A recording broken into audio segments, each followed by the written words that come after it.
21 de março, a ONU declarou como o Dia Internacional da Luta contra o Racismo. Então, acho que a gente está aqui hoje para discutir um pouco o porquê da data e desenvolver aí a nossa conversa, né? Essa data, na realidade, a instituição da data do dia 21 de março como Dia de Combate à Discriminação e o Preconceito Racial, ela vai acontecer em função de um ato, né, pacifista que ocorreu em África do Sul, esse ato que vinha com um objetivo da liberdade de acesso das pessoas, né? Isso durante o processo de implementação do sistema do apartheid em África do Sul. A lei conhecida como Lei do Passe, ela vai se dar por conta da morte, né, de 20 militantes e o ferimento, né, que 139 pessoas que ficaram feridas durante esse ato, que era um ato pacífico, né, em 1960, e essas pessoas foram mortas porque brigavam por liberdade, né? O início do momento da luta contra o apartheid, né? A ONU, 6 anos depois, ela vai pegar essa lei durante a reunião da ONU e ela vai transformar isso em uma lei, né, em um projeto de leis, para se discutir a questão do preconceito e da discriminação ao redor do mundo, né? Essa lei, a discussão dela é de fundamental importância para nós brasileiros, porque nós temos dentro do Brasil a instituição do preconceito e da discriminação de uma forma muito acentuada, né? Nós tivemos, eu coloco, né, que nós tivemos pelo menos 3 tipos de discriminação racial pelo mundo. Durante a aula minha, me apresentando, né, professor Norberto Calisto, e durante as minhas aulas, né, professor de História, durante as minhas aulas, sempre que eu entrava na questão negra, né, os meus alunos me questionavam: opa, mas qual a diferença do preconceito racial Brasil, África do Sul, Estados Unidos? Né? E sempre trazendo como pano de fundo a questão que nos Estados Unidos o negro norte-americano sempre foi mostrado no Brasil como uma população de pujança, uma população que cresce, que enriquece, que está inserida na sociedade, o que não é uma verdade, né? Na África do Sul também se vê, e aí o questionamento era por que em África do Sul acontecia, sendo que em África do Sul 90%, 95% da população era negra. Aí a gente vê que existem questões diferenciadas, né? África do Sul foi uma questão política onde a dominação do Estado estava nas mãos de uma minoria branca, e essa minoria branca, ela através da força, através da luta armada, né, da violência, né, da agressão, ela implanta um regime político dentro da África do Sul, e esse regime vai ficar conhecido como apartheid, né, que o mundo vai se mobilizar futuramente para combater esse processo, né? Eu estou tomando um pouquinho de tempo aqui para fazer esclarecimento e depois e nos Estados Unidos o que aconteceu? Os Estados Unidos se instituiu um sistema de luta social onde o negro não queria ser branco e o branco não queria ser negro, né? Desde o início do processo de abolição dentro dos Estados Unidos, havia a ideia da construção de cidadão, né? Ou seja, quando veio a abolição americana, norte-americana ou estadunidense, ele foi colocado que eles teriam direito a 40 acres, uma mula e uma porção de sementes, né? Isso significa a integração ao contexto social dentro de um processo de construção de país que está lutando, né? Que tem grupos, ele tem que inserir esses grupos no contexto social, né? Esses negros norte-americanos eles, mesmo com toda a incidência do preconceito, do racismo, da violência, né, da instituição, da brutalidade física contra a mulher, contra o homem, não lhes foi negado a cidadania como ser, não lhes foi negado a visão deles como ser humano, né? Eles eram seres humanos, eles eram vistos, colocados de forma diferente dentro do Estado, né? Uma disputa que aconteceria e aconteceu e acontece, né? A gente vê nos últimos anos, né? Nos últimos meses, a gente viu como o americano foi para a rua e ele se inseriu na sociedade americana como cidadão, e cidadão de primeira classe, as maiores fortunas, né, a possibilidade de enriquecimento, a possibilidade de crescimento social, ela é uma constante dentro dos Estados Unidos. Não estou dizendo que não tenha problemas, que a gente não tenha N situações, mas que o cidadão negro lá, ele é visto como ser humano, como um cidadão. Em África, a disputa era política, né? Na África do Sul, a disputa era política. Em nenhum momento se desconheceu a humanização ou a humanidade do homem africano. Reconhecia e temia, né? Porque sabia que ele tinha todo um potencial, que ele ia se organizar, né? Tanto reconhecia que eles tiraram o Mandela, que era uma das grandes lideranças, sua maior liderança política, um advogado, né? Um advogado que fazia defesa do povo negro, que fazia defesa da população que naquele momento era violentada, e em todos os momentos o Estado sul-africano, ele reconhecia que eram cidadãos, que eram seres humanos. O Brasil já é um outro problema. O Brasil não se reconhece o negro como cidadão. E quando se reconhece esse negro como cidadão, ele é reconhecido como um cidadão de segunda categoria. Ele é reconhecido como se ele fosse criado, constituído para poder estar à margem da sociedade brasileira. O Brasil sempre foi um país negacionista. Ele sempre foi negacionista. Ele nega a sua raça, ele nega a sua cor, ele nega a sua beleza, porque quando a gente bate palma para as belezas europeias, para as belezas do Egito, a gente esquece da beleza que nós temos dentro do Brasil. O Brasil, até pouco tempo atrás, né, o grande mote do Brasil era o povo querer ir para a Europa, né, querer ir para os Estados Unidos, ir para a Disney, tarará. Quando o Brasil tem, né? Então o Brasil sempre foi um país negacionista, e com o povo negro, com a sua população, com a sua maior população, porque nós somos a maior população desse país, né? Nós somos 60% desse país, em que pese nós não estarmos representados nas instituições e nas instâncias como nós deveríamos, porque a sociedade brasileira, desde o período colonial, ela construiu muros de vidro social. Construiu muros de vidro social. Não nos permite acessar e nos cobram porque nós não acessamos. Me chama a atenção que você falou de que nos Estados Unidos eles deram uma mula, sementes e, enfim, não lembro mais o que mais, mas aqui na abolição da escravatura a gente não deu nada, não pelo contrário.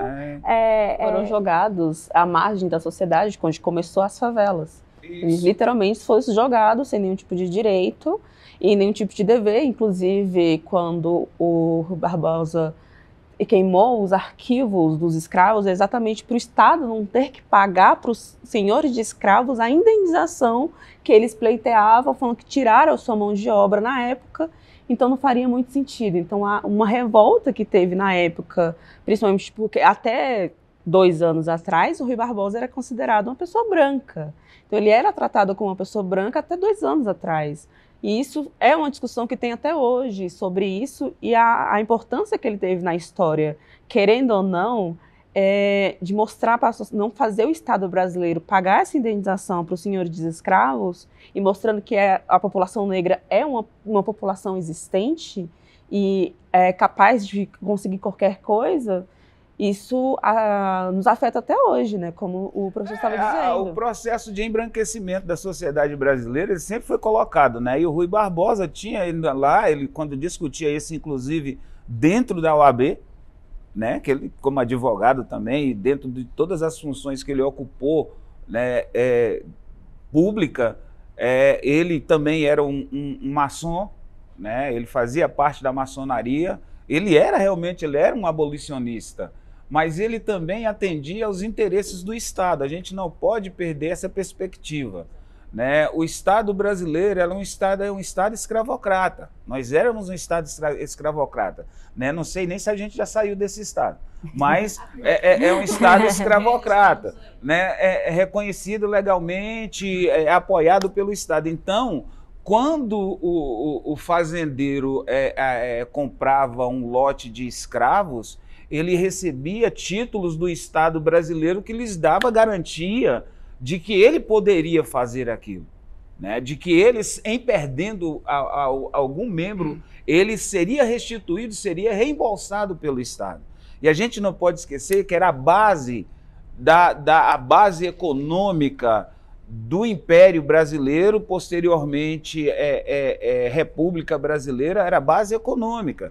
E essa base econômica pressionava, inclusive juridicamente, que ela entraria e faria pressão e cobraria do Estado brasileiro legalmente com os títulos, que tem título até hoje perdido pelo Brasil, né? Que esses caras querem título do Tesouro Nacional, e esses títulos ele é título ao portador, né? Mas esses caras tinham isso. Então, se essa documentação persistisse, o Estado brasileiro fatalmente iria quebrar antes mesmo de começar, porque as indenizações seriam indenizações monstruosas. Não justificando e nem dizendo que concordo, porque eu não concordo com esse posicionamento dele. Histórico, é o posicionamento histórico. A gente tem que olhar para esse ponto exclusivamente, a questão das indenizações, porque constituições ao redor do Brasil previam indenizações aos escravos. As pessoas que foram escravizadas, colocadas em liberdade, elas tinham direito a uma indenização. Ali naquele ponto já se conhecia realmente que estava sendo infringido o direito humano ou o direito à dignidade humana daquela pessoa. Por isso vinham as indenizações. O Estado brasileiro, como sempre, ele tentava reverter isso. E a indenização era a quem tinha o patrimônio, não a quem tinha sido escravizado. Por quê? A gente vinha de um sistema de coroa, de um sistema de governo exclusivamente patrimonialista, né? Então, até a Revolução realmente democrática, até a Revolução administrativa, né, que a gente tira do sistema patrimonialista e transfere tudo a um sistema burocrático, e isso aí talvez fosse ainda plausível para a coroa portuguesa, para os dominantes naquele momento. Após isso, realmente perde todo sentido. Não tem uma justificativa. E aí a gente tem que ver realmente a questão de Rui Barbosa, que a gente sempre fala muito sobre isso. A Constituição de 1934, ela previa o estudo da teoria eugenista nas escolas. Por quê? O Brasil queria se tornar um país branco, porque fora do Brasil, fora do nosso continente, na Europa, a gente era visto como um país negro. Então a pessoa brasileira, o cidadão brasileiro, na Europa, em qualquer estado europeu, ele era visto como negro. Por isso tentava-se tanto essa implementação da teoria eugenista para fomentar esse processo de embranquecimento. Por isso que quando os negros foram colocados em liberdade, o que foi trazido para trabalhar no local dos negros, pagando o salário, foi europeus. Exatamente. É o que explica mediamente a situação que a gente vive hoje, né? Não é difícil a gente perceber quais são os lugares em que a população negra está, né? Quais são as condições de vida, condições de moradia, condições de inserção social que a população negra está. Lá atrás, né, quando da abolição, quando do processo abolicionista, o Estado brasileiro ele simplesmente falou assim, olha, todo esse povo que está aí, né, esse povo não existe para o Estado. né? Como a colega colocou, esse povo ele não existe para o Estado. Como ele não existe para o Estado, o que nós temos que criar são leis de controle sobre ele. E, ao mesmo tempo, se divulgava a ideia, né, como o Dr. Beethoven coloca, se divulgava a ideia de que o Brasil, quanto mais europeu ele parecesse, maior seria a possibilidade de crescimento e de desenvolvimento do país. Era o que o Monteiro Lobato fazia, né? Ele fazia... Lobato batia em cima disso. Não, e se você for pensar, essa conta não fecha. Porque nós éramos a maior nação escravocrata ali naquele período, a última a abolir a escravidão, e a gente não deu nada, abolimos a escravidão e ficou por isso mesmo, ninguém recebeu nenhuma indenização, ninguém recebeu nenhum direito à terra, ninguém recebeu nada, e a gente passou a ter políticas de incentivo de imigração europeia para o Brasil, para o embranquecimento da população, justamente porque predominavam as ideologias ainda que tratavam o negro como um ser inferior, né? Ideologias eugênicas, né? Conjunto de leis ali, a gente não teve leis como apartheid, a gente não teve leis como o complexo de leis de Jim Crow dos Estados Unidos, mas tivemos algumas leis, lei do capoeira, né? Lei que previa também a prisão de criança, né, que era considerado em situação de rua, lei que prendia a pessoa que era encontrada na rua que não estava trabalhando e ia preso, deveria ser encaminhado, lei da vadiagem, que deveria ser encaminhado a centros de trabalho forçado, né? E tem algumas leis que até hoje existem, né, como a lei do boi. Uhum. Não foi Eu acho interessante a gente falar sobre a lei do boi. Eu até peço desculpa, porque a lei do boi, assim, eu sempre falo muito isso. A gente tem que olhar para a primeira lei de cotas. A lei de cotas ela só se tornou ruim quando ela foi destinada aos negros. Hoje ela é ruim porque ela foi destinada aos negros, mas a lei do boi, eu até te permito agora continuar, é um sistema de cotas que foi destinado a brancos. Aos brancos, né? Aos filhos de né? E ela persiste até hoje. Se você e ela foi feita para bloquear o povo negro, né? É uma lei que foi aprovada na Câmara, pelo Senado, sancionada pelo presidente, tarará, tarará. O que significa essa lei? Que se você tem um título de posse de terra, se você é um agricultor, pecuarista, tarará, você tem acesso livre em qualquer universidade federal para que você curse os cursos voltados para o campo, né? Então você vai prestar um vestibular, mas já com uma vantagem. É uma cota para a população branca. Não contestada. E não contestada. Por que não contesta? Porque no Brasil, muito dificilmente, você vai ter negros fazendeiros. E muito dificilmente. Vai ser o pequeno proprietário que está ali, que tem que trabalhar e não ir lá para... Não é interessante porque quem sabe mexer com a agricultura, na verdade, eram os negros, né? A gente que dominava, até hoje, domina o campo, domina a agricultura, a criação... É a população negra. O dono da terra são os brancos, que quem domina, o que faz a agricultura então, se houvesse uma lei dessa que favorecesse a nós negros, já imaginou? Aí sim teríamos grandes fazendeiros, porque íamos conseguir multiplicar a agricultura, a agropecuária. Unidos, o desenvolvimento social da população estadunidense ela vai se dar por conta disso, porque se você tem como produzir, né, se você tem como se bancar, você se constrói para o futuro. Né? E é por isso também que o Estado hoje está tentando sufocar os quilombos, né, que ainda não restam. A ideia é sufocar os quilombos. Porque aí, pronto, nem a agricultura, aqueles antigos quilombolas não vão ter para sobreviver. Como a gente coloca, por exemplo, as comunidades quilombolas não foram colocadas no último censo. Elas não foram inseridas. Não, o governo estima em torno de 3.400 comunidades hoje no Brasil e há dados não oficiais que é muito mais que isso, ultrapassa 5.000. Então a gente tem uma problemática muito grande. O quilombo mesmo do Calunga, existe um projeto, está sendo tocado por debaixo do pano, vai ter uma hidroelétrica. Já foi, e agora estão brigando lá sozinhos, vai simplesmente jogar água em cima do quilombo. Ou se vai com certeza ter uma pequena indenização, né? Pronto, sufocou a história. Veja só, eu na minha adolescência, né, eu participei de alguns grupos de militância, né, e a gente sempre nesses grupos, uma coisa que a gente debatia era o seguinte, a gente não não comemorava o dia 13. Né? Hoje eu já tenho outro olhar, eu acho que a gente tem que contextualizar. Assim como Monteiro Lobato, a gente tem que pegar o dia 13 e trazer para uma discussão mais no chão da senzala, mais para a gente, né? Porque a gente sempre trabalha o dia 14, que foi o dia seguinte, né? Como você colocou, que de repente o cara dormiu empregado de uma fazenda, mesmo que seja como escravo, mas ali ele tinha comida, e de repente ele acordou, o dono da fazenda, eu não quero mais vocês aqui, o que eu vou comer, onde eu vou dormir? Se vira, vocês vão procurar o lugar para vocês. E aí que a gente vai ter o surgimento e o desenvolvimento dos guetos, das favelas. O cara não tem onde morar, ele vai construir em qualquer lugar. E ele vai fazer aglomerações. Ele vai começar a se organizar de forma a se proteger. Aí ele vai ter que conseguir meio de sobrevivência. Aí é que a gente vem a lei da vagabundagem, porque o cara ia para a rua, o capoeira que vai ficar ali fazendo apresentações para tirar alguma coisa, ele vai ser criminalizado, né? E a gente vai tendo isso sistematicamente sendo desenvolvido pelo Estado brasileiro, né? Porque o Estado, em momento nenhum, ele se coloca para fazer uma discussão séria de inserção da população negra no contexto social de desenvolvimento do Brasil.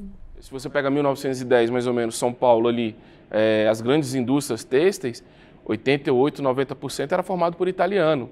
Né? Então, realmente, assim, você vê que tem uma problemática de negros no contexto social sem trabalhar, sem emprego, sem nada, né? E, posteriormente, lei de vadiagem, lei de outras coisas, afastando as pessoas dos grandes centros. E aí você vê que, assim, tipo, veio depois grandes cidades fizeram isso, Brasília fez isso até um pouco mais recentemente, de distribuição de locais, né? A gente chamava aqui muito de assentamentos, para que essas pessoas tivessem uma condição de moradia. E isso também projetou a retirada de dentro do salário mínimo a questão da moradia. Então, hoje a gente tem um salário mínimo que não compõe a moradia. Exatamente por isso. Porque se pensou na formação da sociedade com aquelas pessoas que estavam inseridas de uma forma periférica, anteriormente gratuita, hoje é cobrado. Hoje você tem talvez uma condição de moradia que não é digna. A gente pode falar o que for, mas o Estado está dando, você paga, você compra, eu acabo vendo assim, que tirou as favelas dos morros, né, e acabou construindo prédios sem nenhuma condição, sem nenhuma estrutura social para aquelas pessoas vivam. Essa questão da moradia para o povo negro sempre foi muito complicado, né? Se você for ver Florianópolis, por exemplo, Florianópolis, quando do período colonial, chegando aí a população branca ocupou a beira da praia de Florianópolis, né, que é ali bem na orla, né? Então as pessoas iam construindo casas, né, ao longo da orla e iam se fazendo. A população negra que veio, principalmente depois da Guerra do Paraguai, né, que o povo negrada foi para lá, né, com aquela promessa de que você vai voltar, você vai ser livre, tarará. Uma boa parte deles se fixaram na região sul, Rio Grande do Sul, Florianópolis. E esses de Florianópolis se localizaram em cima, no morro de Florianópolis. Só que com o passar do tempo, lá em cima virou o filé mignon. Porque ninguém quer morar lá embaixo na orla, ninguém quer. Até por conta dessa questão do efeito estufa, né? O oceano está ocupando, já ocupou muitas casas. Lá em cima não. Lá em cima, mesmo que tenha onda de 70 metros, ela não vai chegar lá. Então, a moradia, veja como é que eles fazem. Aí o que a prefeitura de Florianópolis está fazendo? Está desalocando. Tem muito problema lá, desalojando a população negra lá de cima para transformar em bairro classe média alta. Né? Aqui em Brasília aconteceu, isso foi nítido, né? Eu sou filho da Vila do IAPI, que era uma favela, né? A Vila do IAPI, né? Quem aqui na saída sul, né? Na frente da Candangolândia. Hoje ela faz parte do Guará. Né? Para vocês que são garotos, né? E garotas, né? Tem ali o Palhoça, né? O restaurante Palhoça, né? Um restaurante, né, comida nordestina típica, desde a época da Vila do IAPI, que aquele restaurante existe. né? A Vila do Iapeí é o que vai ser tirado junto com os assentamentos e as invasões que tinha no plano piloto e vai ser jogado o mais longe possível do plano piloto, que é a Ceilândia, né? Que é Companhia de Erradicação de Favelas do Distrito Federal. Então foi projeto mesmo para erradicar, tirar daqui do centro e levar o mais longe possível. Isso sempre aconteceu. Né? Se a gente for olhar, a população negra é quem está morando nos piores lugares, nos lugares mais inóspitos, mais perigosos. Né? A política de moradia no Brasil, até muito pouco tempo atrás, era piada. Era piada, né? Você pensar em que o Estado fosse criar um projeto que te desse a possibilidade de você adquirir um imóvel que é para você morar. E quando foram feitos alguns, né, das piores formas de acabamento, uma série de questões. O mesmo aconteceu em São Paulo, que hoje o bairro Liberdade, que é uma de cultura japonesa e asiática, na realidade, antes de ser o Paço da Liberdade, o nome Liberdade é por conta que os negros ficavam lá. Então, inclusive, o parque que tem lá era onde acontecia a venda dos escravos, tinha muita chibatada e aquele lugar. E quando o centro começou a se avançar, e a migração, esse incentivo de migração de populações brancas para o Brasil foi retirando a população negra daquele local, se alocou os asiáticos, a maioria das pessoas asiáticas naquele local. Liberdade por conta, inventaram algum novo termo para liberdade, sim, por conta dos japoneses, asiáticos e tal, enfim, e colocar a população negra o mais longe possível. Isso acontece no Brasil todo. O mais recente que nós temos é Brasília, porque Brasília é muito nova. Isso aconteceu na cidade do Gama, cidade da Santa Maria, Ceilândia. E aqui foi um projeto que muita gente chama na época de Põe em Circo, que foi na época do governo Roriz, Cristóvão e tal, que foi feito vários lotes e já entregava a casa pronta, tudo igualzinha. E chamava o Isso aí na Circo época da X, né? A época da X é bem anterior ao Roriz. A X era mais... A X é lá do Zé Aparecido. O projeto do Roriz era diferente, porque ele entregava um lote. Passava o trator, dividia com madeirinha, colocava um número, você recebia e você ia para lá. Foi construída também. A Samambaia foi da época do Roriz e ela foi planejada. As primeiras quadras. Foi até as quadras. Depois ele abriu mão, porque no primeiro momento ele queria, o projeto era que ali fosse para o servidor público nível baixo, nível médio, né? E aí eles fizeram as primeiras quadras, só que aí, como ele fez o convite fora de Brasília, para quem quisesse vir para Brasília, que Brasília estava distribuindo lote, veio de carreta. Quando chegou aqui, não tinha, ele falou, pô, não dá tempo de ficar construindo casa para ninguém, não. Piquete, toma e você tem 5 anos para construir, senão você perde. Agora, aí o cara se endividava assim. Chafariz, exatamente, é isso que eu falei. Era sem água, sem luz, sem nada. Chafariz, filas e filas, mais de 1 hora. Esperava 3 horas da tarde. Opa, o chafariz está ligado, você corria lá. Filas e filas, criança carregando 3, 4 balde, indo e voltando para encher tambor, para tomar banho, para fazer comida. Agora imagine você, negão, mais ou menos um físico razoável. Pô, tu vira, mas mesmo... Não, eu tô falando eu. Né? Tu vira carregador de lata d'água, maluco. Tu vira, porque você é mais forte, leva logo 3, entendeu? Muito idosa. A gente está falando dessa exclusão geográfica. É isso. Mas que é um reflexo da exclusão social. Social. Então, e aí a gente está falando de uma sociedade, eu estou falando da sociedade brasileira, que quer avançar economicamente e socialmente, mas que pouco, isso tem melhorado, mas ainda estamos longe de chegar no ponto, mas que pouco trabalha por essa inclusão. Porque o meu ponto é, como é que a gente vai evoluir enquanto sociedade sem incluir a maior parte da população? Eu particularmente, mesmo durante os governos progressistas que nós tivemos, sempre foi uma coisa que eu falei, que pese não ser ouvido, né, porque eu não tenho status para poder bater na mesa e fazer com que me escute, mas sempre me preocupou a formação de vocês jovens, né, a formação de vocês sem o mercado ser trabalhado para absorver vocês. É preocupante, porque eu, como professor, eu sou um vendedor. Eu sou um vendedor de sonhos, né?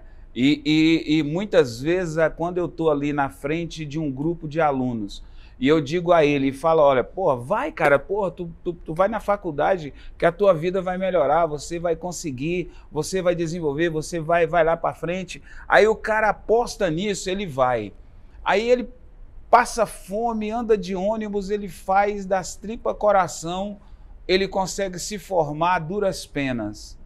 Aí ele se forma e volta a vender laranjinha, e volta a vender espetinho, porque ele não vai ser absolvido pelo mercado de trabalho, porque a estrutura do Estado brasileiro é feita para rejeitar o povo negro. É feita para rejeitar o povo negro. Você tocou em outro ponto relevante, mas nós temos, inclusive dentro da população de classe média negra, que não contrata negro. Entendeu? É um olhar, parece que não está sendo feito com ele, né? Escritório de advogado mesmo, né? Eu não sou advogado, né? Até uma correção, me chamaram de doutor, que não eu sou professor de história, né? A gente, às vezes, a gente precisa ter contato com algumas profissões, né, que desenvolve a vida da gente com maior facilidade. Aí você vai no escritório de advocacia. Muitas vezes o advogado é negro, mas a secretária dele é branca, né? O escritório de contabilidade, o dono do escritório de contabilidade é negro, mas o staff dele todinho é branco. Ele nem sequer se preocupa em trazer jovens negros para aprender, para desenvolver e a partir dali seguir. Segue a lógica do embranquecimento da sociedade. Era isso que eu ia falar. A gente, às vezes, está reproduzindo algo que já, na verdade, é uma política do Estado, né? É uma política de Estado, o embranquecimento. Foi desde lá de trás. Mas eu acho assim, que ainda que a gente consiga essa inclusão, talvez na universidade, como você falou, eu acho que a gente até evoluiu com a lei de cotas, que inclusive está para ser revista esse ano. Então, tem projetos de lei, inclusive, que prevê a extinção da cota para pessoas negras. Mas a gente talvez tenha dado algum passo aí nessa inclusão no ensino superior. Mas é justamente esse para mim um ponto. Como é que a gente avança mais nisso a ponto... Porque eu acho que a questão que você está falando sobre a gente ter ainda nos espaços de poder, e aí você está falando de um escritório, ou enfim, espaços de poder como um todo, mas acho que um escritório de advocacia vai ser um desses espaços, porque é um espaço que permite que você trabalhe, Sim. que você evolua economicamente, né? Como é que a gente chega nessa inclusão nesse ponto, sendo que eu acho que isso se mistura um pouco com o fato de que às vezes a gente não se reconhece como uma pessoa negra, justamente pela política do embranquecimento, eu acho. Então eu acho que para você chegar nessa inclusão, enfim, acho que existem várias questões aí, várias possibilidades, mas eu penso um pouco que passa por essa criação da nossa identidade mesmo.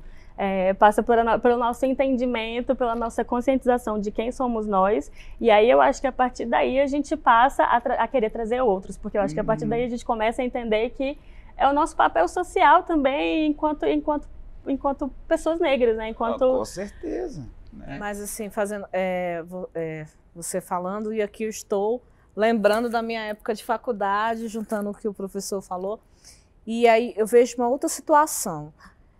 Porque muitas vezes você estuda numa universidade, eu digo assim, que eu fiz universidade paga, né? Só que aí você vai pelo sistema do ProUni, você vai pelo FIES, e aí entra no que o professor falou, que vende sonhos. Vai lá, faz a sua faculdade, você pega uma bolsa, igual o FIES, você vai pagar após concluir o seu curso. Só que quando você está ali dentro da universidade, até para você conseguir um estágio, igual o nosso meio advocacia, a gente sabe que é mais fácil o quê? Para onde que estão os estudantes negros na hora do estágio? Ele está no Ministério Público, ele está no quê? Dentro do Estado. Mas por quê? Porque ou é uma prova, ou é uma inscrição, mas ele não está no escritório. Ele não sai da universidade preparado também pelo mercado, porque ele não teve nem oportunidade de estagiar num escritório. Porque já começa pelo estágio. O negro, ele não é aceito como estagiário. Ele não é visto como um competente. Aí ele vai para o órgão público, vai lá, conclui a faculdade, sai sem experiência nenhuma de mercado, sem referência nenhuma para colocar no currículo que já esteve em algum escritório. E o que ele faz? Como é que você vai mandar um currículo que você não passou em lugar nenhum para um escritório grande, de nome? Ele vai olhar, além de ser negro, não tem experiência. Aí a gente coloca uma situação, Patrícia, que, por exemplo, a pessoa negra que ainda tem, talvez, um privilégio de conseguir fazer um estágio. A maior parte, por exemplo, a minha parte eu fiz esse processo que você falou. Fui fazer um estágio em órgão público, mas eu precisava de salário, precisava de um valor maior, a bolsa era pequena. Então eu acabei abandonando e voltando para o mercado de trabalho, ganhando o pouco que eu podia ganhar. Chegando em casa indo dormir 1h da manhã e acordando 5. Entendeu? Dormia 4 horas por noite. Para você competir numa faculdade com um cara que tinha carro para chegar na escola, na faculdade, tinha... A meritocracia, né? A questão da meritocracia que fala, né? A falsa democracia racial que a gente tem e o que se coloca como democracia. A pessoa não reconhece os privilégios. Às vezes tem um privilégio de fazer um estágio, fazer um cursinho de manhã, ter um carro para poder chegar à noite já jantado no horário. Cara, enquanto eu falo assim, eu acordava às 5 horas da manhã, pegava o ônibus 5h40, com mochila, com marmita, com tudo. Né? Almoçava por volta de meio-dia e ia comer depois do meio-dia, meia-noite, quando chegava em casa, porque não tinha dinheiro para comer na faculdade. Eram raros os dias que eu tinha um dinheirinho para comer na faculdade. Né? Então, assim, eu tive que fazer esse processo todo totalmente diferente do que talvez uma realidade para muitos acadêmicos. E quando você entra sem estágio, sem nada no mercado de trabalho, de fato é isso. Você vai aprender no braço, você vai aprender no dia a dia, com jogo de cintura, com tudo. E isso leva muitas pessoas a desistirem e voltar a vender laranja, voltar para a banca, voltar a ser o que ele era antes. A gente tem muito colega que é formado em Direito, que às vezes tem a OAB na mão, mas está atuando em outra área totalmente distinta, porque o imediatismo ali do dia a dia, a fome no dia a dia, exige que ele faça isso. Ele não tem esse amparo para poder fazer, não tem um staff, né, para poder fazer essa transição do que ele trabalha hoje para a advocacia. Para advocacia. Eu acho que isso tem relação com o que o professor falou no começo, de que, no fim das contas, quando a escravidão foi abolida no Brasil, na verdade, a mobilidade social do negro foi colocada nas nossas costas. Nas nossas costas, e não houve um trabalho sério de inserção da população negra no mercado. A mão de obra que outrora era quem fazia a agricultura canavieira funcionar, no dia seguinte não valia mais nada, o cara não tinha profissão. Aí tem que trazer europeu, tem que trazer o italiano, tem que trazer o japonês, que não entendia nada de cana-de-açúcar, não entendia nada de café, foi aprender com o povo preto aqui, né? Então a gente não teve um processo.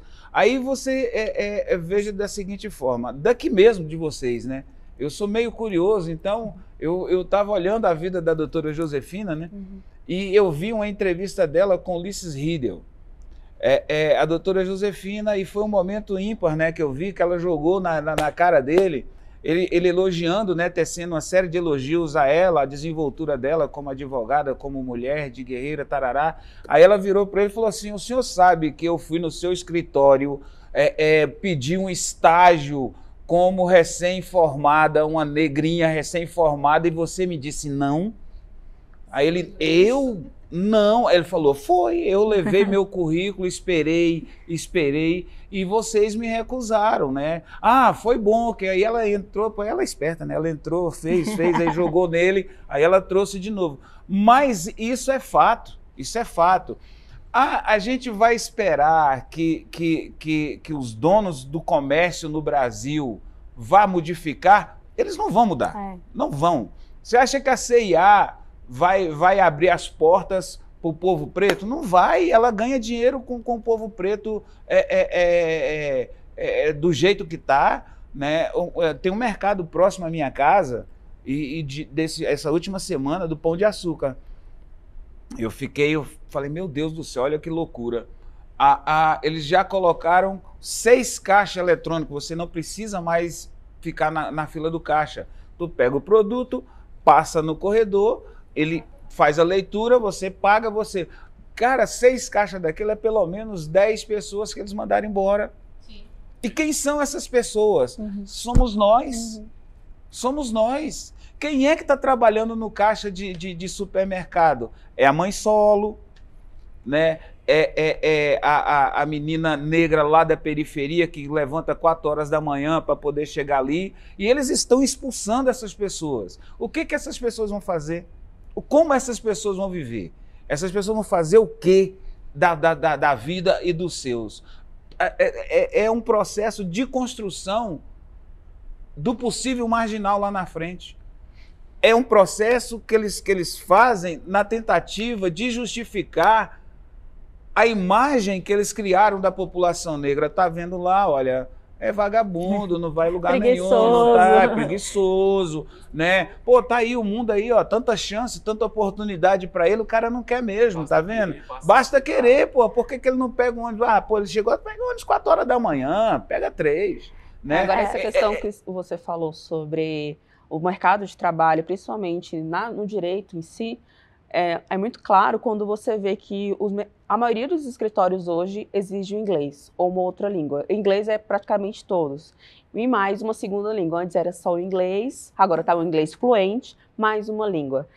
A possibilidade de uma pessoa preta conseguir fazer uma língua já é muito difícil. Hoje, aqui em Brasília, a gente tem um CIL, só que muitos não conseguem fazer o CIL porque é horário contrário da escola, então não consegue. Como é que ele vai comer? Como é que ele vai comer? Às vezes não consegue porque não tem dinheiro. Muitos vão para a escola para comer, literalmente. Então, assim, nessa pandemia, muitos abandonaram a escola porque precisam ir trabalhar. E quem faz faculdade de Direito vai para normalmente não consegue estágio ou consegue estágio no tribunal. E quando vai trabalhar, você precisa de inglês. Tá, mas eu não tenho. Que pena. Eu também não, mas eu sou dono do escritório e tá tudo bem. Então, assim, é muito mais complicado isso, porque quando a gente fala de direito, a gente fala de sistema judiciário, a gente fala do poder judiciário como um todo, a gente pega, por exemplo, os juízes. Hoje temos 18% das pessoas que são juízes são pretos. Desses 18%... Opa, que coisa boa! Por conta das cotas. Essa porcentagem aumentou por conta das cotas. E quando você coloca mulher preta, é 2%. É muito mais absurdo o que acontece. Por exemplo, uma das maiores críticas que eu tenho no Poder Judiciário como um todo, porque foi depois da cota que essa porcentagem aumentou para 18%, quando não saía dos 10%. Quando a gente vai no Tribunal Superior, a gente só teve um ministro do Supremo Tribunal Federal, que é o Joaquim Barbosa, que é preto. E as pessoas, mas já teve um preto, porque você quer mais? Passou um. Passou um. Hoje, no STJ também a gente só tem um. Gente, no STJ também estamos um. Então, assim, por que você não pode também? E aí que a gente tem que fazer um trabalho. Eu acho que a OAB, ela faz um trabalho belíssimo, né? Esses últimos dias que eu tenho estado com vocês aqui, vocês não sabem como é que a minha cabeça fica doida. A nossa também. E eu acho bacana, porque eu, ao longo da minha vida, eu nunca estive em nenhuma instituição que eu percebesse que existia um núcleo daquela instituição voltada para essa questão, né? Eu percebo isso dentro da OAB, né? E eu fui sindicalista, né? Fui diretor do Sindicato dos Professores. Lá dentro do Sindicato dos Professores, para poder... nós tivemos que ter uma briga terrível para a gente construir a Secretaria de Igualdade Racial, que era uma secretaria que dentro do projeto da própria CUT, dos partidos progressistas, já existia a previsão. Mas em sindicato nenhum existe, nenhum tem ela feita, né? Porque não há interesse, né? Eu coloco, e é uma realidade, a chamada esquerda brasileira ou progressista brasileiro, né?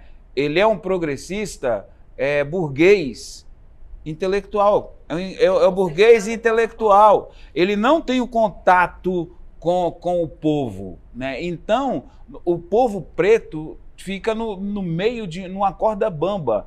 Nós temos a burguesia branca intelectual se adonando do progressismo, do socialismo e achando que tutela o povo preto.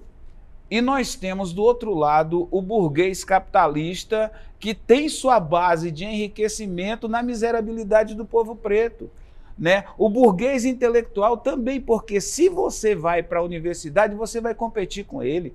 Eu ouvi de uma parlamentar que fazia defesa de cota, tarará, tarará, uma pessoa que eu respeito muito, Mas nesse momento ela falou assim, durante um processo de discussão com relação à questão das cotas, ela chegou para mim e falou assim, Calixto, eu vou fazer uma confidência a você, porque a gente está próximo aqui, mas meu filho vai prestar vestibular a semana que vem, e ele chegou para mim e me questionou, pô, você está fazendo discussão para defesa de cotas, você vai botar um monte de cara lá que vai disputar comigo.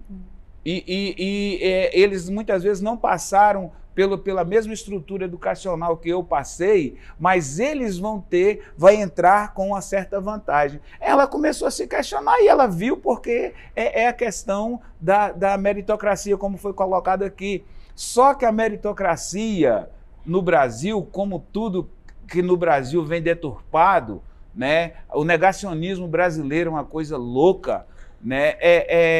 A meritocracia, quando ela veio de lá da Europa, era o quê?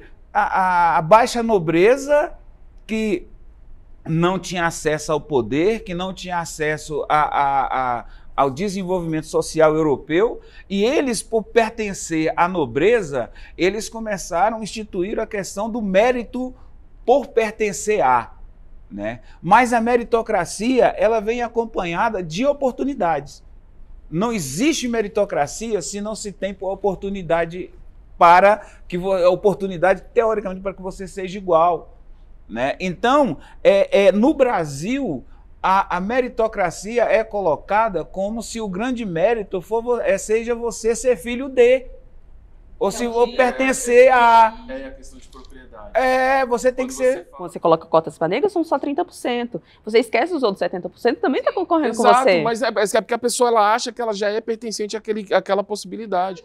O fato dela chegar, lógico, a gente coloca a questão realmente da formação. A pessoa vai estudar numa boa escola, vai ter uma boa formação, vai ter alguma coisa, vai poder estudar, vai poder fazer cursinho. Quando ela fizer o vestibular, ela não quer concorrer com um cara que está acordando 5 horas da manhã, está chegando em casa 10 horas da noite, estudando até meia-noite para fazer a prova e vai passar no lugar dele.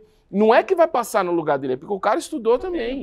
Ele não reconhece essa briga do cara. Exatamente, os esforços. Não reconhece. E aí, você estava falando, você também falou, Thay, eu até lembrei, existem 2 frases que o Emicida fala que eu gosto muito, que é essa questão, que sempre vai haver uma linha de chegada, mas quando os negros começarem a chegar, vai alterar a linha de chegada. Vão alterar a linha de chegada.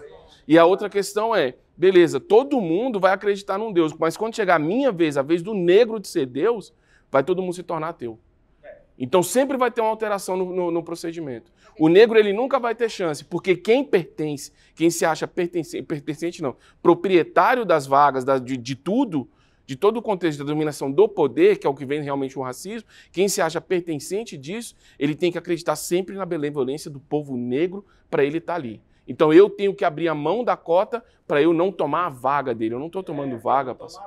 Eu não estou tomando vaga, eu estou tomando um lugar que é meu, e se existe uma questão de cota, é bom a gente, sempre quando eu falo em cota, a gente tem que falar disso. A cota, ela tem um caráter não perpétuo, tá? A partir do momento que a gente superar a desigualdade racial, que a gente conseguir realmente promover uma justiça social, a cota, ela perde todo sentido.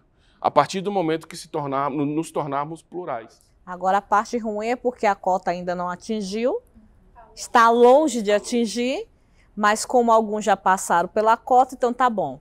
É a mesma coisa do Joaquim Barbosa. Tá bom, já entrou alguns, então chega, vamos fechar aqui a porteira. Né? É onde entra o professor Norberto. É onde ele fala, existe uma elite progressista que ela acredita que ela já superou as desigualdades, que não existe.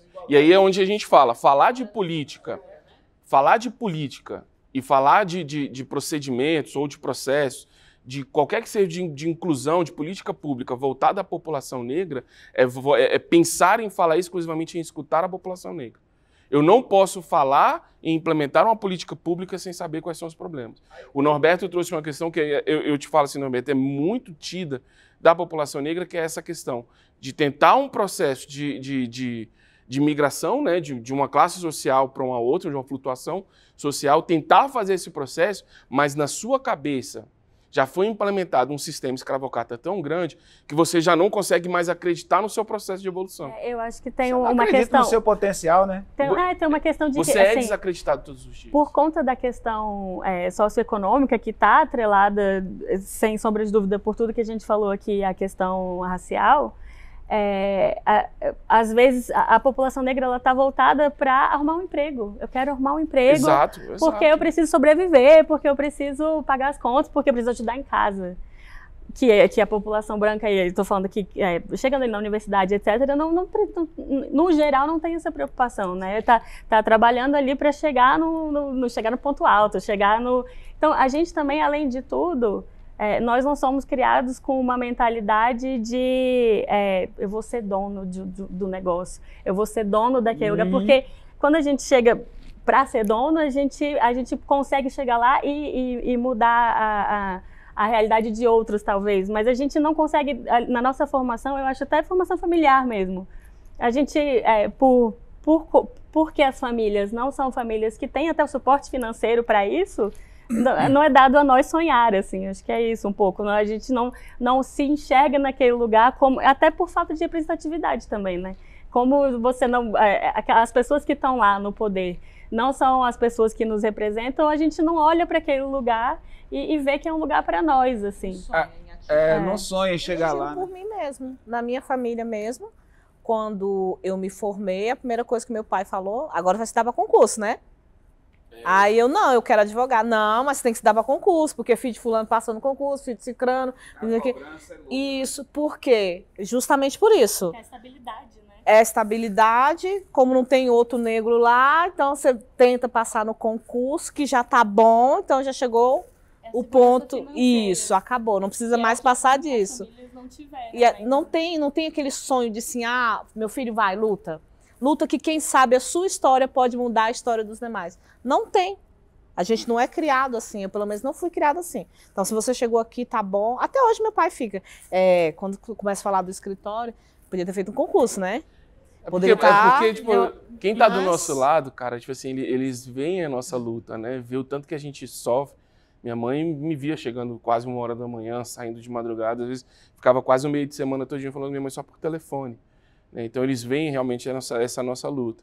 E aí quando se fala, olha, um advogado de sucesso, você sempre vê um branco. É difícil você ver um negro.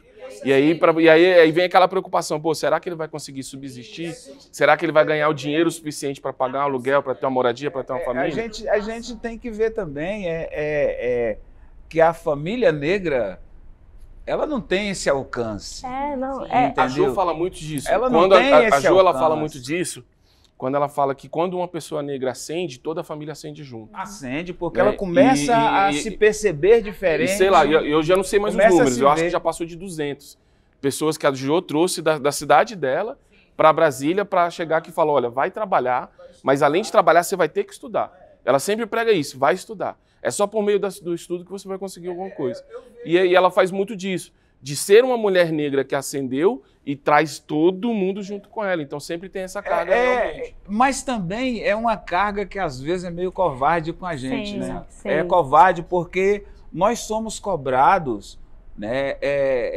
Muitas vezes sem ter condições e a gente é cobrado. Né? Você, por ser negro, você já é cobrado. Sim. Se você tem uma ascensãozinha que seja, você é cobrado triplamente, né? Quando eu estou falando para você que o povo negro brasileiro, a nossa família não alcança, eu me lembro lá atrás, quando eu prestei vestibular, cara, antigamente você passar no vestibular era uma coisa, né? Era um... Isso eu fiz lá em 80 e tarará. Aí eu prestei vestibular, passei. Aí eu, cheguei em casa pipocando para falar com minha família, passei no vestibular, olharam para mim,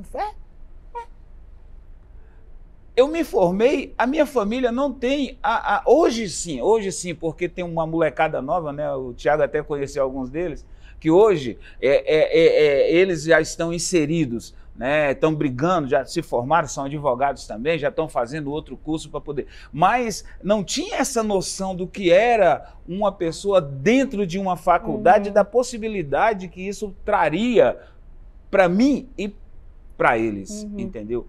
Então, a gente tem que trabalhar essa questão também. A gente tem que levar informação. O nosso povo é muito mal informado. O nosso povo tem muito pouca discussão.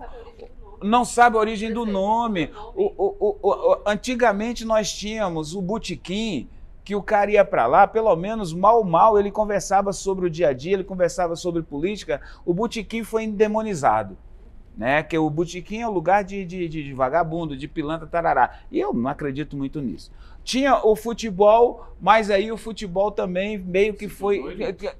se virou coisa de elite, né? E não pode falar de política mais no estádio, não pode ter mais manifestação política. Antigamente,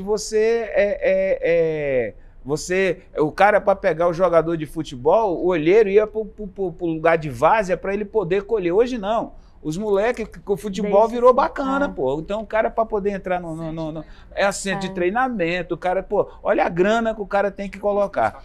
Música, o samba, tudo vai por aí, tudo vai por essa linha. Aí a gente fala assim, onde é que o povo preto pode se reunir para passar as experiências para a gente? A nossa cultura é oral, né? A gente tem que se unir para poder passar isso para eles. E a gente perdeu isso. As barbearias que nós tínhamos, hoje a barbearia virou chique. Qual o negão que tem condições de ir na barbearia para pagar 50 conto para o cara pegar e fazer um risco? Não dá, entendeu? A gente tem que modificar o nosso discurso, nós temos que evoluir no nosso discurso. Eu vi falando assim sobre a questão do funcionalismo público. Cara, eu sou um defensor do funcionalismo público assim de uma forma louca, porque o funcionalismo público é estabilidade mesmo. Sim. Dentro do funcionalismo público, tu bate no peito, o diretor é chato, tu chega dentro da questão escolar, o diretor é chato, tu chega para ele e fala assim, amiguinho, ó, tô aí para você, entendeu? Porque de onde tu veio eu vim, você não está acima de mim. Deixa eu só fechar meu raciocínio. Dentro desse contexto, a gente vê também que a gente evoluiu através das cotas, porque cota não é somente universidade, né? Nós conseguimos ganhar que as cotas dentro dos estados, e a gente tem que brigar para que os estados implementem isso. O Distrito Federal já existe, né? Agora, no meio do ano passado, foi reconhecido a questão de cotas estabelecido por Estado. Então, pô, você vai prestar concurso, você só tem que olhar para você e falar, pô, eu sou preto, eu não sou, e eu vou lá e me inscrevo por cota. Ah, vou ter possibilidade nela? Eu vou. Ah, tá entrando, cara, não tô nem aí. Tu acha que as grandes fortunas, os grandes impérios, o cara ficou, que eu não vou, dinheiro, crescimento, oportunidade, não aceita desaforo. Né? Você tem a oportunidade, você tem que pegar ela. Eu não quero isso para minha vida. Bacana, tu não quer isso para a tua vida. Mas é uma oportunidade de você construir a escada para você chegar onde você quer. E nós temos que ir até o nosso povo para poder falar isso. Nós temos que estar lá junto deles. Né? Agora mesmo, nessa semana, nós tivemos no ato pela terra, né? Estava lá, belíssimo. Uma população jovem, gritante, mas a população branca. Nós tínhamos lá o quê? Meu modo de ver, assim, acho que a gente não tinha 5% de preto lá. E estudante, hein? Estudantes. Porque até dentro das estruturas... Mas como é que um preto vai conseguir ir para o Congresso Nacional fazer uma manifestação 2 da tarde? Mas aí que eu estou dizendo. Eu sei que nós estávamos presos, né, no caso de vocês, dentro do escritório.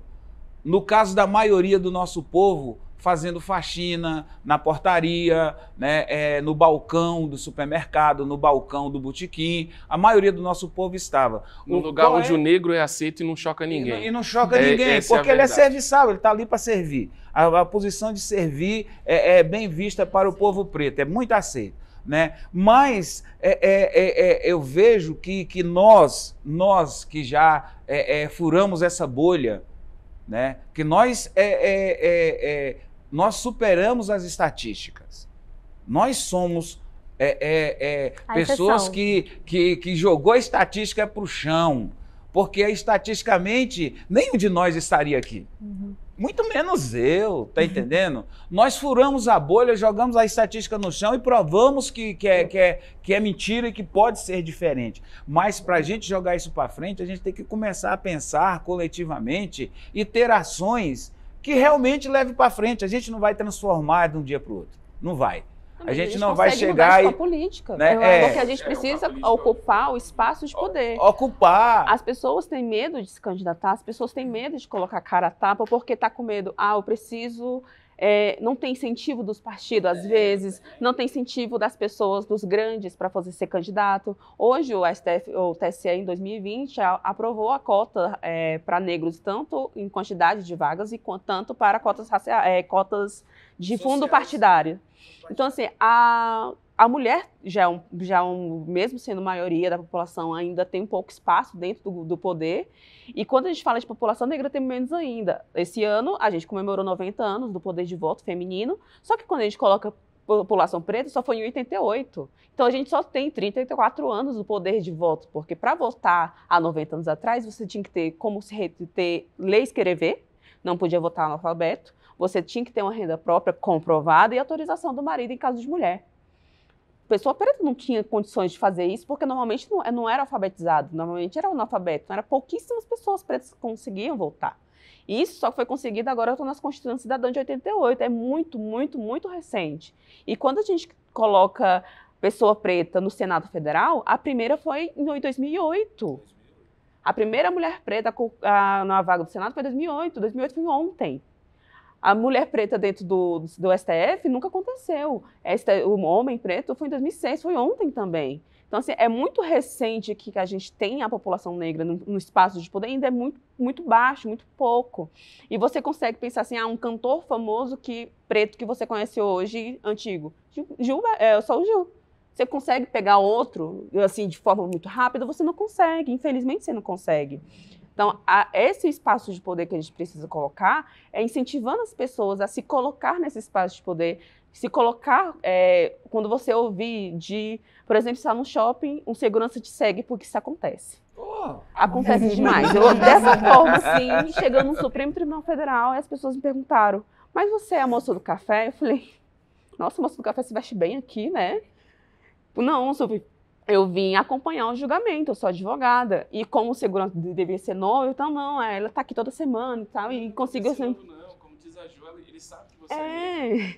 E tá no shopping. Mas o ministro Joaquim foi barrado no dia da posse dele, ele foi barrado lá no STF. Ele foi, quem é o senhor? Eu sou o ministro Joaquim, sou o ministro Joaquim. Aí o segurança foi lá conferir a fotografia, aí veio o assessor e falou assim, rapaz, esse é o ministro. Aí o cara, mas eu não vi a foto dele, claro, negão, né, desapareceu na foto. O que criou o Pantera Negra. Velho. Ele foi preso porque ele estava sacando o próprio dinheiro. Foi agora, né? Isso foi em janeiro. A deputada Tabata, falando um dia desse, vi uma fala dela recente também, ela falando que ela é barrada também, ela enquanto deputada, um brochezinho, e ela é barrada. Por ser mulher, ela vai entrar e questiona, vai pra onde? Fala, não, desculpa, deputado. Mas ele sabe o que ele está fazendo. O ruim é isso, ele sabe o que ele está fazendo. É uma forma de constranger. Cara, esse constrangimento pra constante... mostrar o que você está fazendo aqui. É cruel, é cruel. Eu acho que é uma das piores formas de agressão que o racismo tem no Brasil é colocar uma pessoa negra para te agredir com microagressões, já. Você implementa na cabeça dele aquele pensamento que ele deve ter, olha, desconfia de fulano assim, com a roupa assim, do negro. Aí o cara mora talvez no mesmo bairro que você. Mora talvez do teu lado, ele sabe, ele te vê todos os dias no ônibus, e quando você entra no estabelecimento, ele acha que te conhece, ele acha que sabe quem você é, porque colocaram na cabeça dele que a pessoa negra não presta. E aí vem essa microagressão de ficar te seguindo, vem essa microagressão de perguntar, opa, doutor, vai aonde? Opa, você tá indo para onde? E quando você mostra, eu digo, não, doutor, desculpa, perdão. Não, tem que fazer que nem a Jo fala, não vou desculpar. Você me viu negra, você me viu negro chegando aqui, e você fez questão de me parar. Por que a pessoa que passou ao meu lado, às vezes mais desarrumada do que eu, entrou tranquilamente sem qualquer constrangimento? Por que você quer me constranger? Por que essa necessidade de constranger tanto a população negra? Aí entra a questão, Beethoven, por exemplo, esse fato do menino que foi morto lá no Rio, né? Aquele dia lá, eu falei, mas no meio daquela zoeira todinha, a gente acaba, o barulho acaba não fluindo a ideia. Quem é que estava agredindo aquele cara, gente? Quem agrediu o cara eram todos negros. Aí a gente, pô, não, pô, porque o cara era negro. Mas os caras que deram porrada nele era negro. Quem era dono do quiosque? Branco.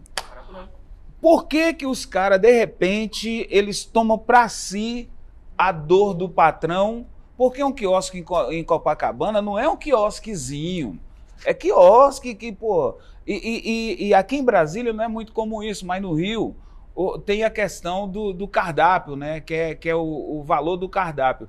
É uma disputa feroz. Você estando lá na Tijuca, em Copacabana, você vendo o cara lá, é um batendo no outro com o cardápio na mão, porque em cima do cardápio que eles vendem, em cima da comanda, eles ganham um percentual quando leva você até a barraca. Grande parte dos litorais hoje. Tem essa questão. E lá, o que acontece? Pô, se eles eliminam um cara, eles têm um espaço maior de ganho. E o cara tava o cara correndo, tava fazendo, tava buscando. O patrão que se sentiu incomodado por conta da cobrança, passou para os outros que estavam se sentindo incomodados e eles tomaram a dor do patrão. Eles trabalham contra eles mesmos porque ele precisa mostrar para o cara, olha, eu estou aqui, eu aceito, né? Eu concordo, eu não vou discutir contigo, tu pode ver, eu vou até dar porrada nele para você ver que eu sou do seu lado. É o que a gente vê no shopping. É o que a gente vê no shopping. Quem é segurança de shopping e quem é segurança de banco é negão, né? Segurança de boate, tu chega lá, tá um marrucão, cara de mal, né? Braço cruzado, olhando para frente, olhando para um lado, olhando para o outro. Ele quer, por A mais B, provar para aquele coletivo que ele pertence que ele é menos negro. Mas na hora que ele está na roda de samba, na hora que ele está na roda de samba, que ali ele está no meio da negrada, ali, não, ali ele é negão, ele é negão. E, aquela coisa, é a falta do ensinamento, infelizmente a gente tem uma população que é criada para odiar os progressistas e amar o bilionário que está pouco se lixando para ele, que quem dá o dinheiro para ele, na verdade, é aquela pessoa que está lá na ponta e não é o bilionário não está trabalhando para isso, porque ele é, sei lá, capitanias hereditárias, etc, etc. E a população brasileira, ela foi criada dessa forma. Ela é feita para pensar dessa forma, para amar o capitalismo e odiar o progressismo, sendo que antes já tivemos presidentes progressistas que falou, a gente precisa colocar o pobre dentro do orçamento. A partir do momento que a gente colocar o pobre e o preto dentro do orçamento, o Brasil decola, porque é o que vai comprar na esquininha ali, é o que vai ajudar o moço que está vendendo picolé na rua, é o que vai fazer compra no mercadinho, é o que vai ajudar o seu bairro a crescer. Não é um bilionário que vai ganhar um pouco a mais e vai guardar o dinheiro e vai colocar no paraíso fiscal. Não é assim que funciona. Mas nós temos um engano também terrível, né? Nós pretos, eu digo que nós pretos, né? A gente não briga contra isso. A gente é cartão de miserabilidade. Se você liga a televisão, toda vez que a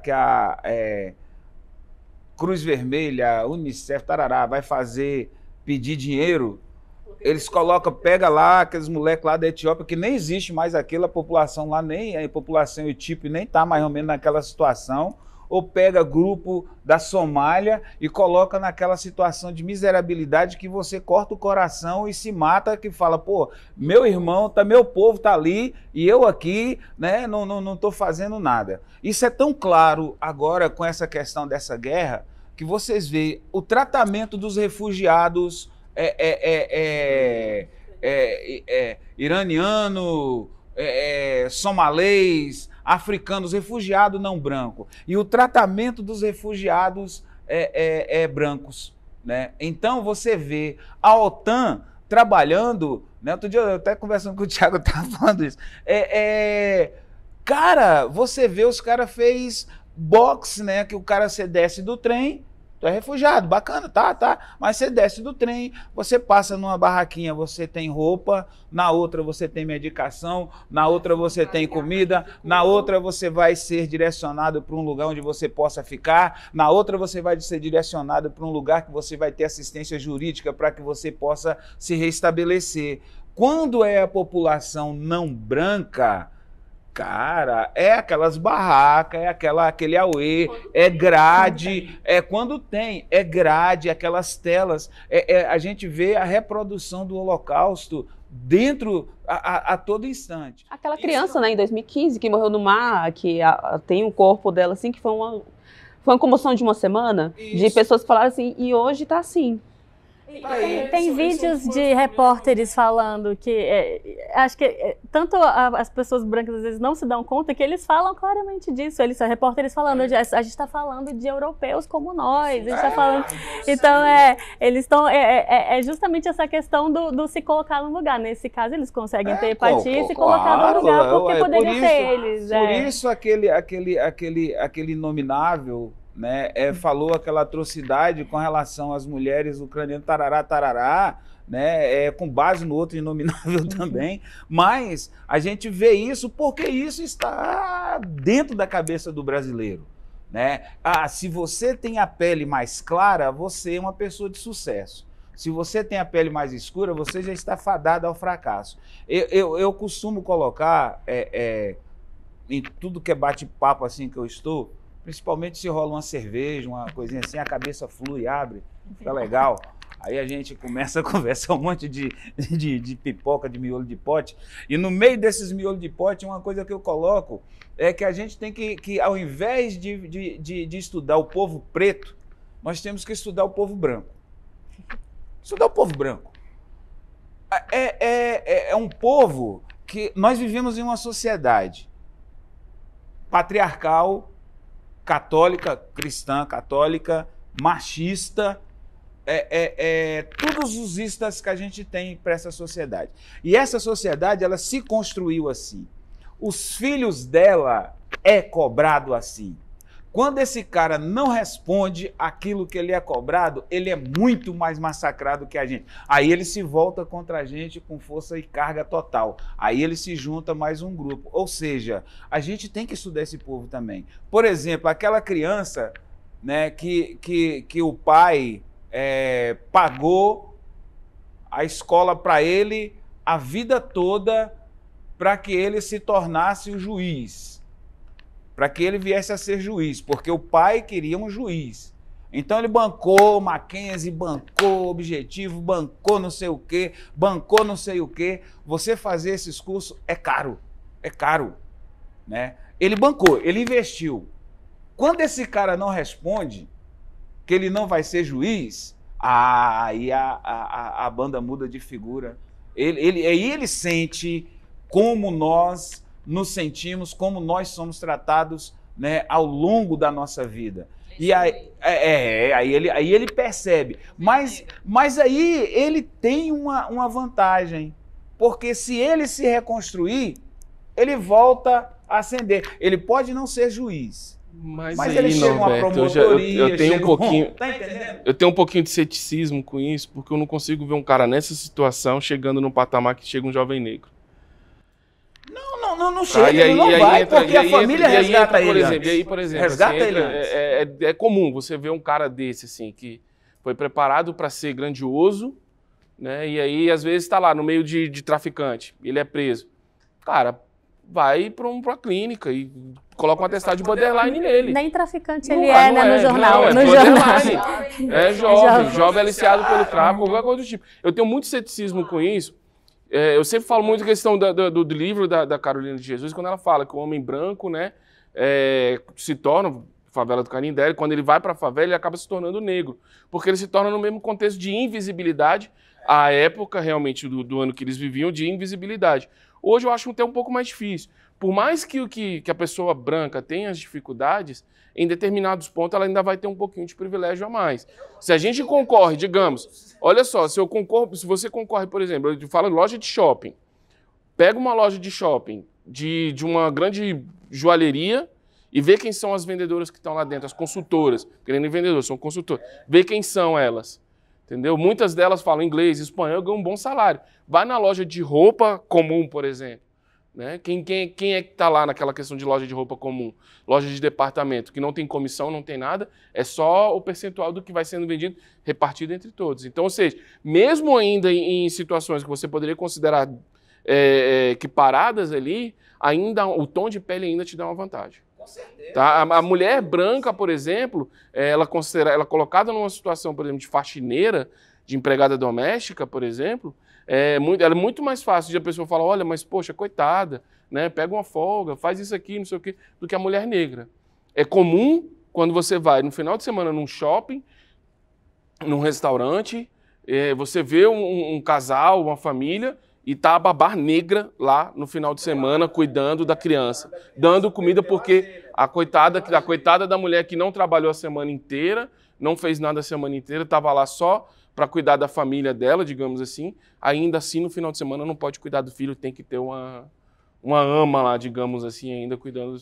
Então, assim, eu sou muito cético com essa questão, porque o tom de pele ainda traz esses privilégios. A questão do colorismo, eu sempre falo do colorismo, às vezes, dentro da família.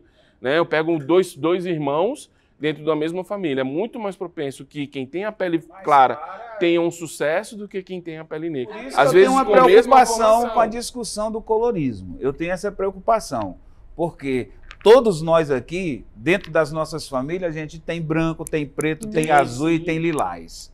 A gente tem de tudo. Se a gente começa a alimentar uma discussão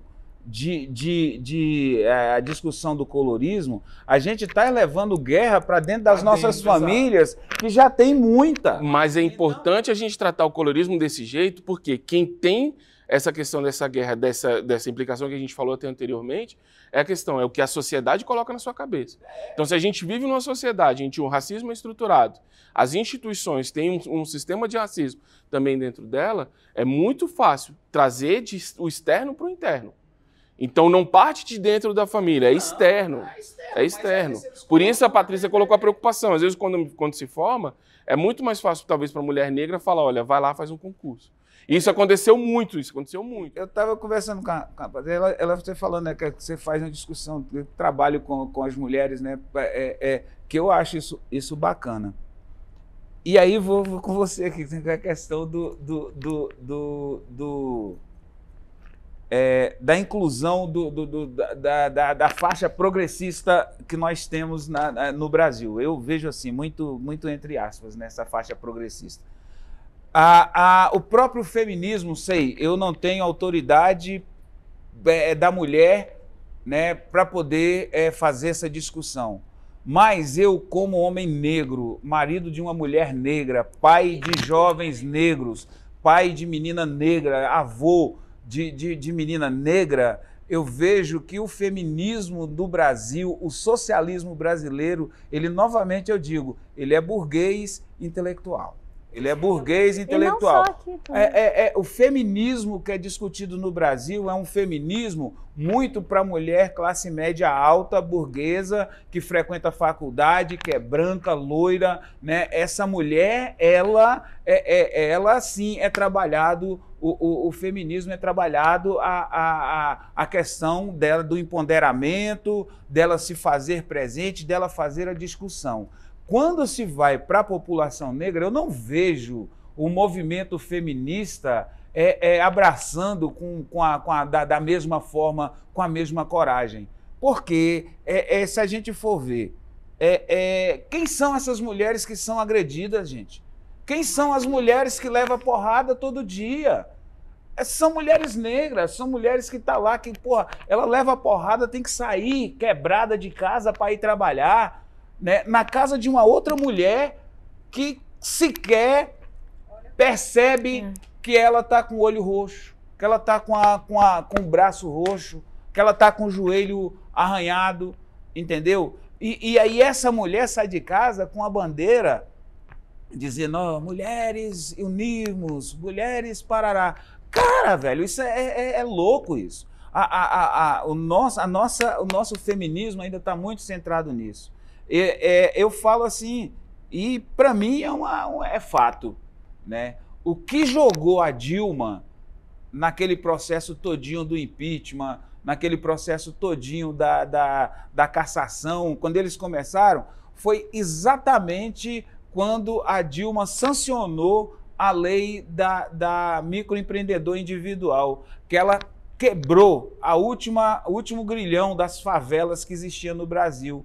quando ela deu à empregada doméstica o direito de ser empregada, o direito de ser trabalhadora, dela recolher imposto, dela ter férias, dela ter licença maternidade, dela ter condições de ser mãe, dela ter condições de ser mulher, e não apenas um objeto que está dentro da casa dessas famílias para poder amenizar o dia a dia dessas famílias e alimentar o lazer dessas famílias no final de semana, né? Quando ela fez isso, a sociedade brasileira foi às alturas, né? Eu não sei se vocês acompanham, mas durante esse processo de discussão de organização política do Lula, né? Não sei nem se pode falar mais.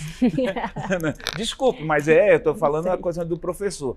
Durante esse processo de discussão da organização da campanha do Lula, né, com o Alckmin, né, uma das mulheres mais ligadas ao Alckmin, puta empresária, né, a mulher sênior da Joc, não sei o quê, a mulher isso. O que ela falou? Eu tô vindo agora para a ala progressista porque eu me indignei de uma fala de uma amiga minha que se sentia incomodada de estar no aeroporto e ter gente de cabelo crespo, da pele escura no aeroporto que antigamente não tinha. E ela dizia que esse povo progressista estava invertendo a lógica das coisas. Ela disse que aquilo ali fez com que ela começasse a refletir, ela se chocou. Acho que ela levou muito tempo para isso, né? Porque isso aconteceu há mais de 10, 12 anos, né? É o que eu estou dizendo. Mas isso é um senso comum. É um senso comum. Entendeu? É aí que eu estou te falando.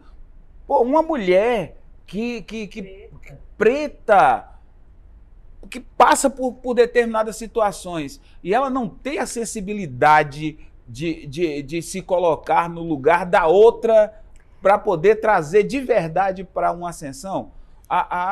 Roberto, eu penso assim, a sociedade, como estruturada, ela banaliza muito o sofrimento da população negra ou a invisibilidade da população negra, eu penso isso. Tá, então, assim, não enxergar o que realmente passa a população negra é parte do cotidiano da sociedade como um todo. Né? Como até colocou. Mas eu acho que a gente só vai conseguir.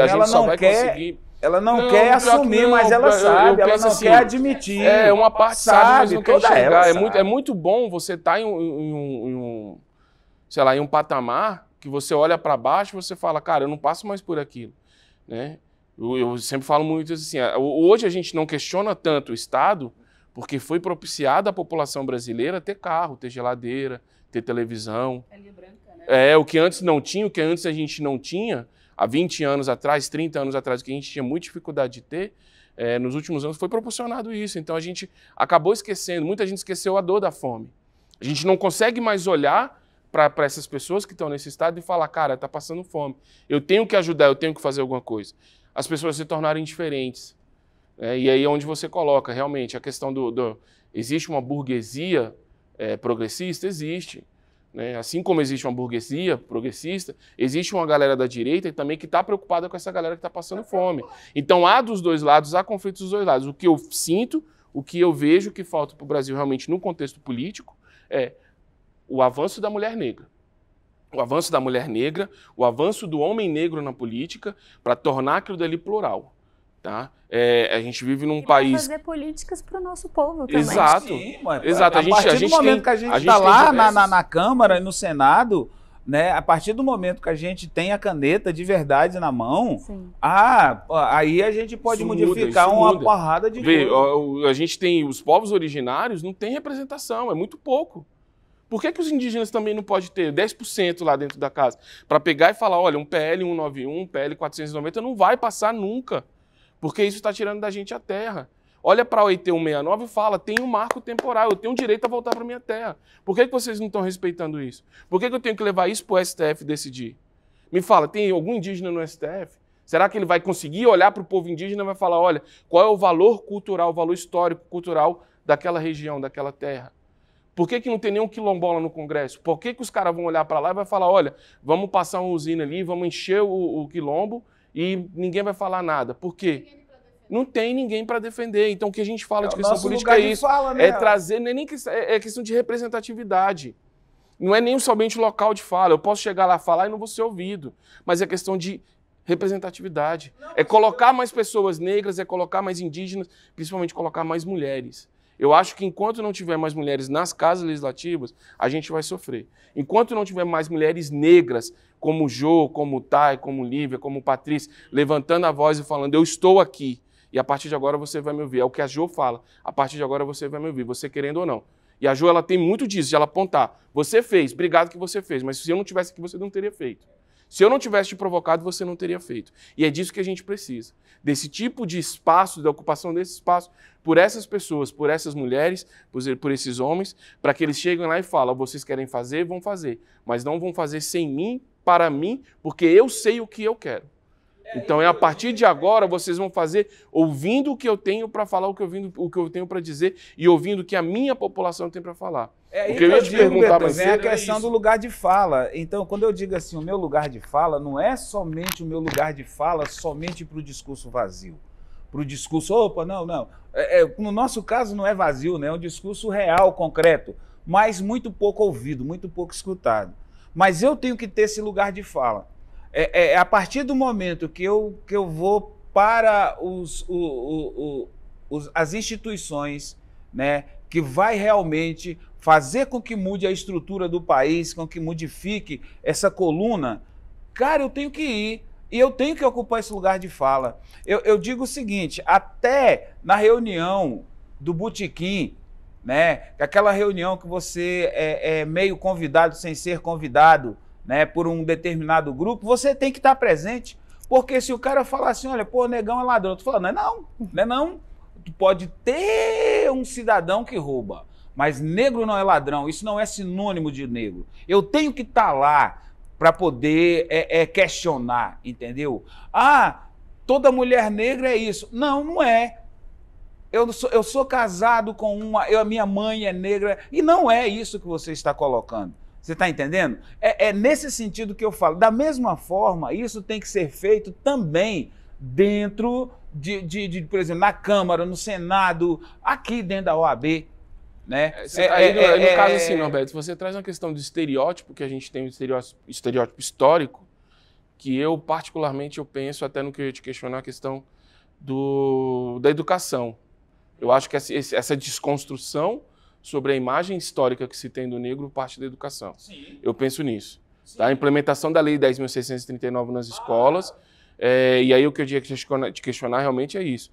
Um plano político pedagógico, quando ele é construído, ele é pensado nisso, e quando pensado, ele é aceito pela direção da escola, pela secretaria, talvez o professor não queira trabalhar isso também, né? A gente sabe que tem essas dificuldades, mas você, enquanto professor, você tinha essa dificuldade também? Total. Mas Beethoven, você tem que ver o seguinte, a escola, ela é reprodutora do status quo. A escola não é diferente, entendeu? Então, quem é que você vai ter dentro da escola? Agora que a gente tem um povo preto, né, que está entrando para a escola. Mas assim como a política, eles dizem assim, olha, ser professor não é legal, porque professor não fica rico. Política é chata, eu não gosto de política. Por quê? Para nos tirar da esperança ou de disputar esses espaços. No caso da escola, lá no início, a escola era feita para quê? Que era para instrumentalizar as filhas da classe média para construir o casamento, para poder chegar lá na frente. Foi assim que começou a história da educação no Brasil, bem seletiva, bem seletiva. E ela não mudou, né? Quando você chega... Só fazer um adendo, existe lei no Brasil relacionada a isso, que determinava que meninas negras só podiam entrar para a escola se fosse para aprender os afazeres domésticos. Os afazeres domésticos, era, né? O acesso era negado, né? Então, hoje, quando a gente chega numa escola, você vê o grupo de professores, você vai ver 1, 2 negros, né? Homem ou mulher. Eu não gosto muito de ficar fazendo essa distinção de gênero, né? O povo negro, preto, pá. Então, você vai ver 1, 2. A grande maioria, em que pese ter as características negras, não se assume como tal, e muitas vezes nem esses 2 negros lá se assumem como negro, Muitas vezes nem ele se assume, entendeu? Então, quando você traz a discussão da 10639, traz a discussão de se falar na história do povo negro, de se falar na história, na construção social do povo negro, ele se recusa. Ele se recusa e é assim, contundente, para se recusar. Vai para o PPP, porque no PPP o coletivo tem que sentar e tem que escrever os projetos. Só que no PPP isso é sempre colocado para o final do ano, a discussão. A 10639, ela diz o seguinte, que a história negra deve ser contada, revista, né? Ela deve ser contextualizada. Não é dizer que não tinha negro que era dono de escravo. Tinha.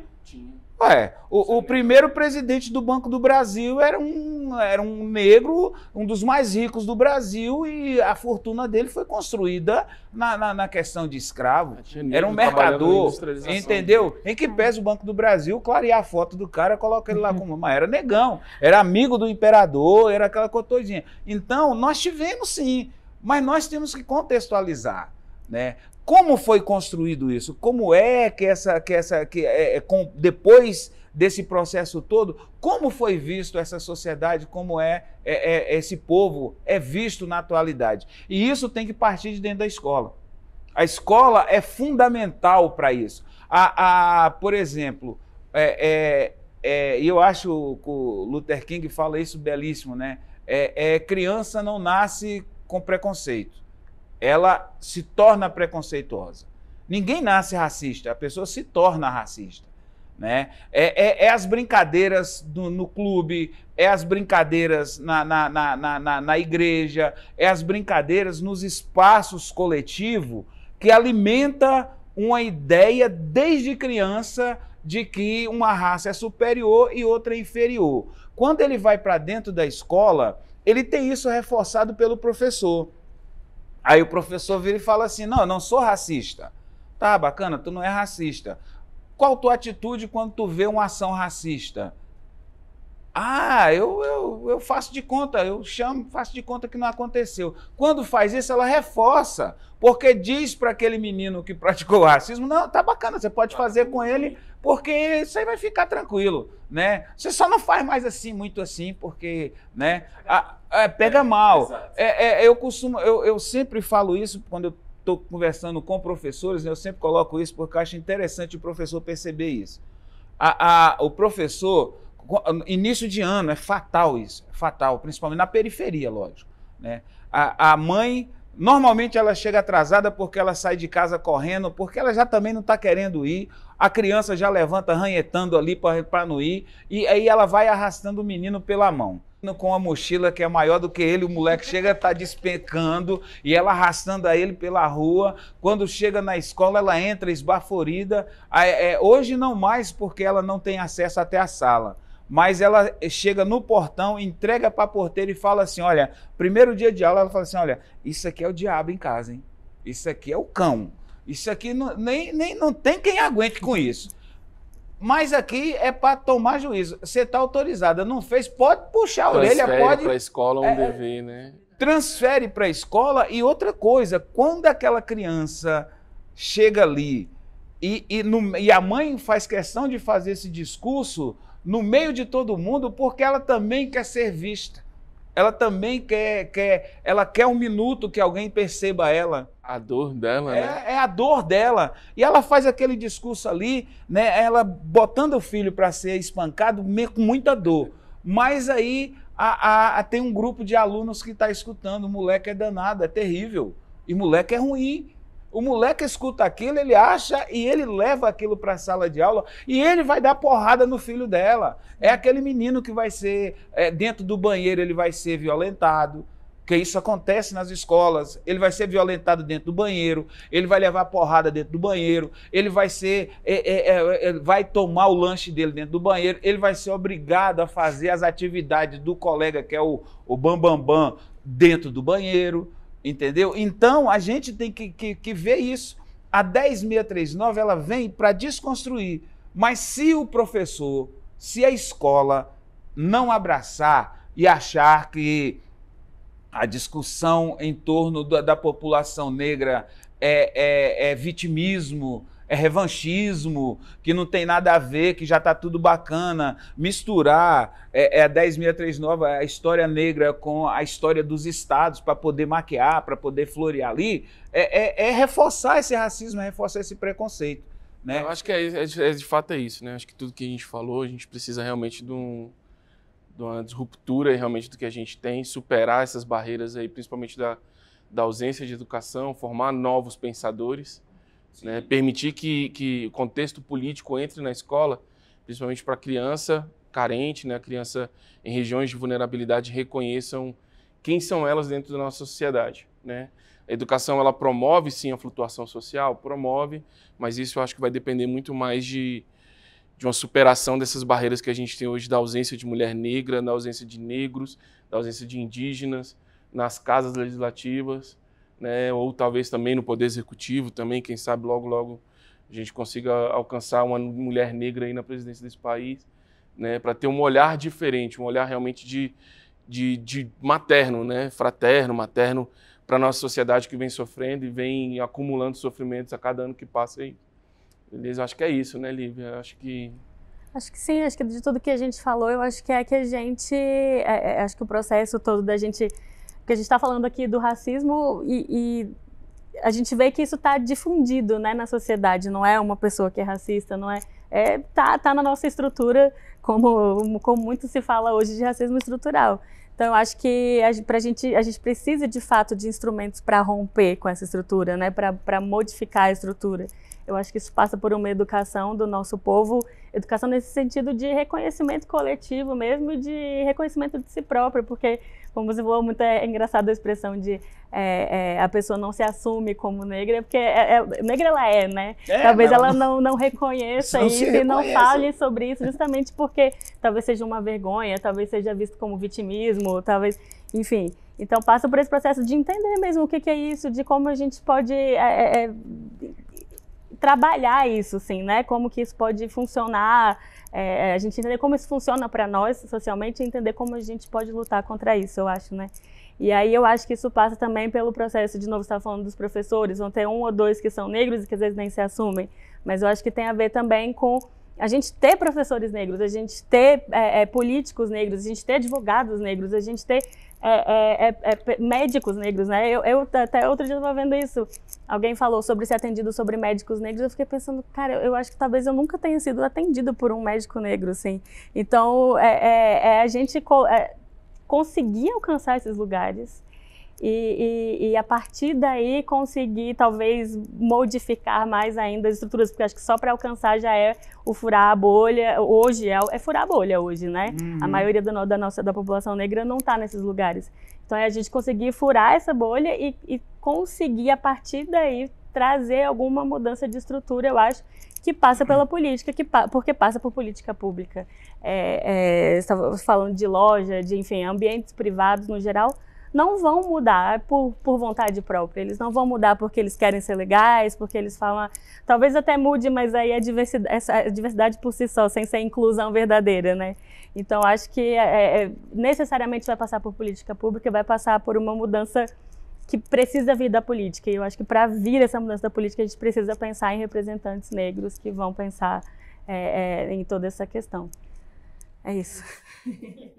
Eu concordo com tudo isso que você disse, Lívia, e acrescento, né, o ano passado, a comissão que eu integrava, né, que era presidente da Comissão de Igualdade Racial da Associação do Gama, nós criamos um projeto que é ir na escola, né, contar a nossa história com advogados negros.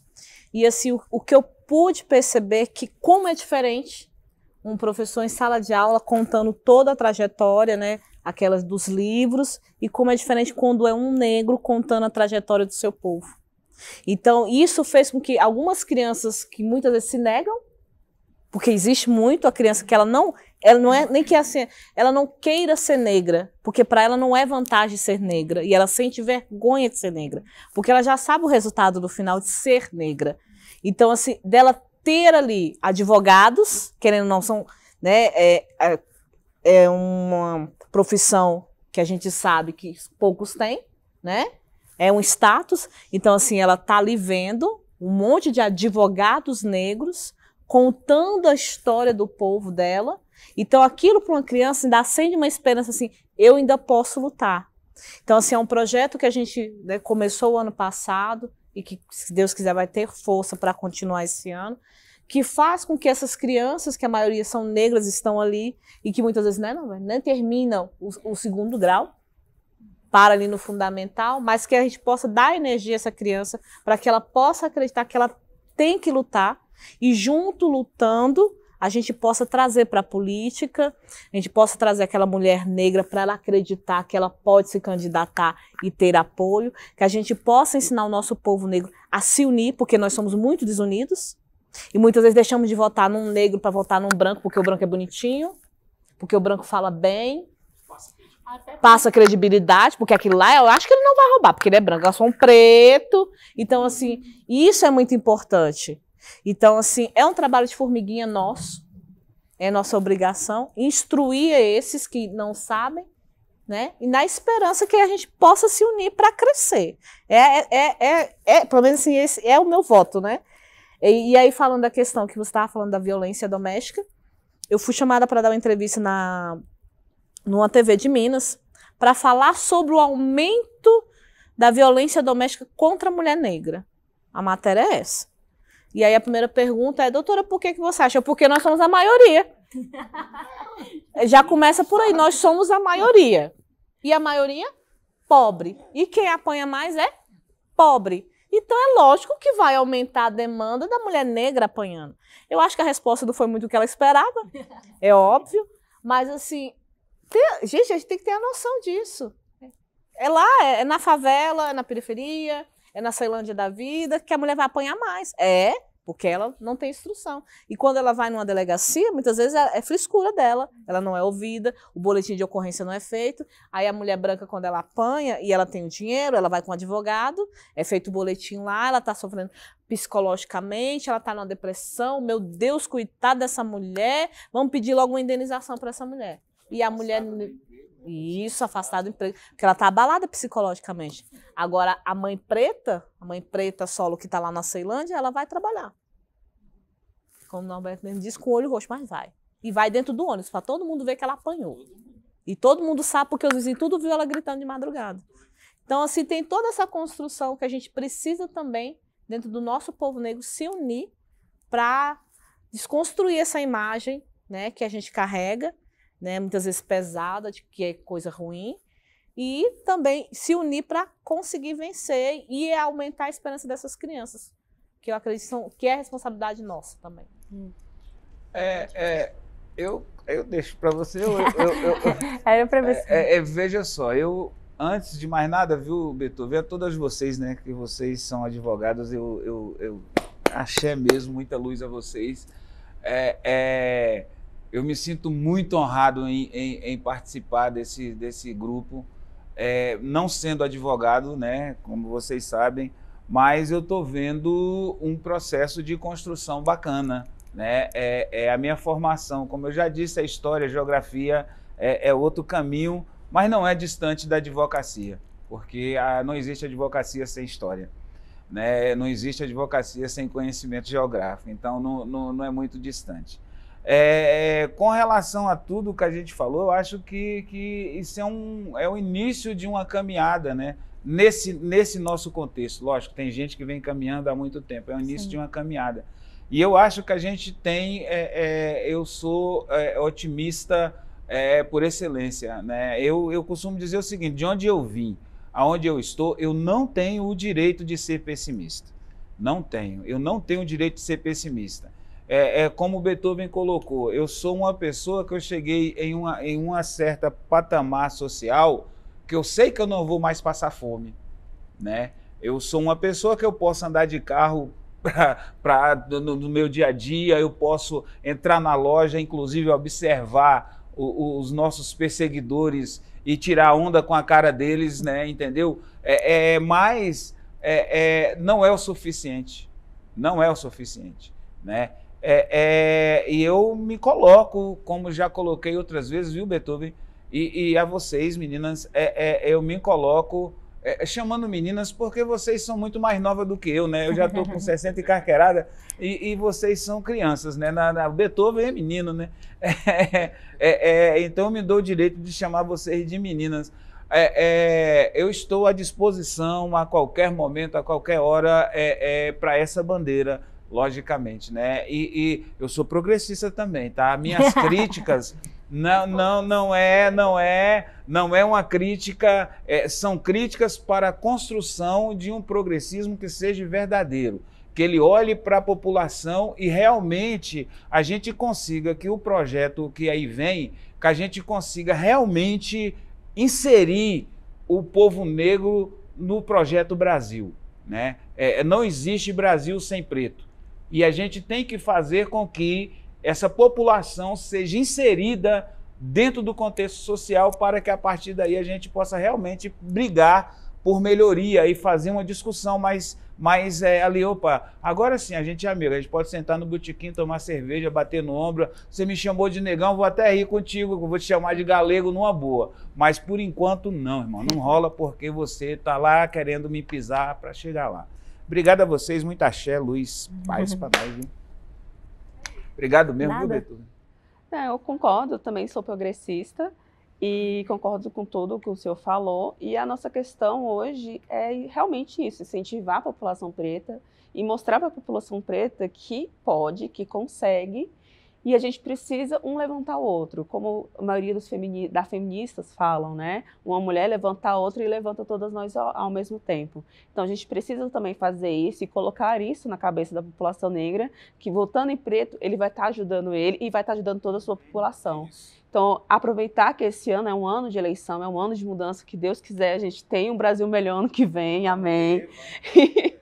E que nós consigamos colocar mais pessoas pretas, mais mulheres pretas dentro do cenário de poder no executivo, no poder legislativo como um todo, para a gente conseguir fazer esse levantamento como um todo e ter uma melhor condição de projetos de leis e projetos de singulares também para cada população. Assim, a gente precisa ter um foco maior na nossa população preta, o que a gente precisa meio que urgente. Já passou tempo demais. Já passou do tempo. Eu agradeço também a presença de todos vocês, a disponibilidade de tempo para estar aqui, né? Porque todo mundo tem seus afazeres. E aprendi muito hoje, como aprendo sempre nessas discussões. Espero que a gente possa continuar em outras oportunidades, em outras ocasiões, para a gente poder evoluir mais, não só a gente, né? Como quem estiver assistindo. É isso.